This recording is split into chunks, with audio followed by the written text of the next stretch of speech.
तान दुपट्टा चकाचक cold drink P रहे हैं, बोले हम हमारा कोई क्या बिगाड़ पाया।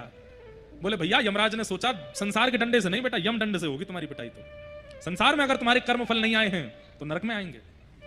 अमूमन ऐसा होता है कि भगवत कृपा जिस पर होती है ना, उसको अपने किए हुए गलत परिणाम यहीं भोग लेने होते हैं, और ये अच्छा है कि यहीं भोग लो। भैया गलती पर माताजी मार ले ये अच्छा है, कहीं पिताजी के हाथ में बात आ गई तो बहुत पिटाई होगी।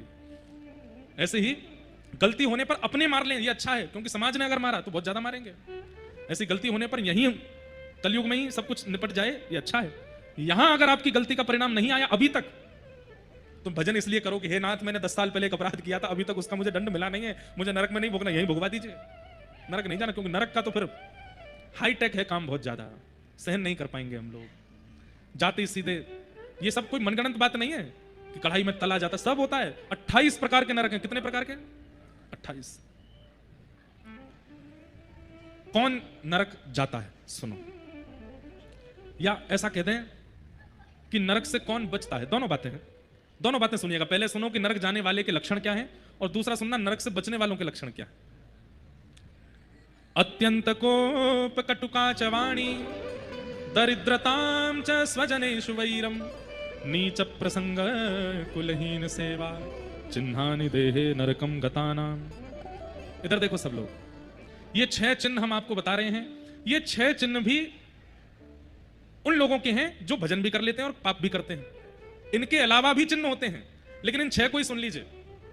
पहला, अत्यंत कोप, भयंकर गुस्सा, अनकंट्रोल्ड क्रोध जो करता है, जिसके सामने पूरा परिवार, खानदान, पत्नी, बच्चे सब डरते हैं कि उनको ये बात पता नहीं चल जाए, क्यों नहीं तो फिर कुछ तोड़फोड़ मचाएंगे। भयंकर गुस्सा आता है, छोटी छोटी बातों पर गाली गलौज करने लगते हैं, मार पिटाई तक उतर आते हैं, छोटी छोटी बातों पर लाल पड़ जाते हैं, और महाराज बिल उस समय बस पूछो मत क्या हो जाता है। ऐसे व्यक्ति को विदाउट वीजा एंट्री मिलेगी नरक में, इमिग्रेशन भी नहीं होगा, चेकिंग भी नहीं होगी उसकी। और वो व्यक्ति अगर यहां बैठे हैं और या उनके संपर्क वाले व्यक्ति यहां बैठे हैं तो ये बात उनको बता दीजिएगा। भयंकर क्रोध करने वाला व्यक्ति, छोटी छोटी बातों पर आग बबूला हो जाने वाला व्यक्ति नरक जाएगा जाएगा जाएगा, उसको कोई नहीं रोक सकता।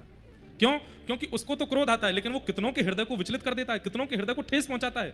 उन सब का अपराध उसको लगेगा, उसको नरक जाना पड़ेगा। अत्यंत कोप, भयंकर गुस्सा। क्रोध करने वाला व्यक्ति नरक नहीं जाएगा, भयंकर क्रोध करने वाला जाएगा। इसलिए कहीं बच्चे कल ही मां से कहने लगे, देखो मार रही हो आप, कल महाराज जी ने कहा था क्रोध करने वाले नरक जाते हैं। कहीं कहीं क्रोध आवश्यक है, जैसे मां का पुत्र पर, पिता का संतान पर, घर के मुखिया का घर के जनों पर, उनको संभालने समझाने के लिए बोला जाए, थोड़ी बात संकेत में कह दी जाए, इतना क्रोध चलता है। पर क्रोध में कुछ भी कर देते हैं, सिरफिरे हो जाते हैं।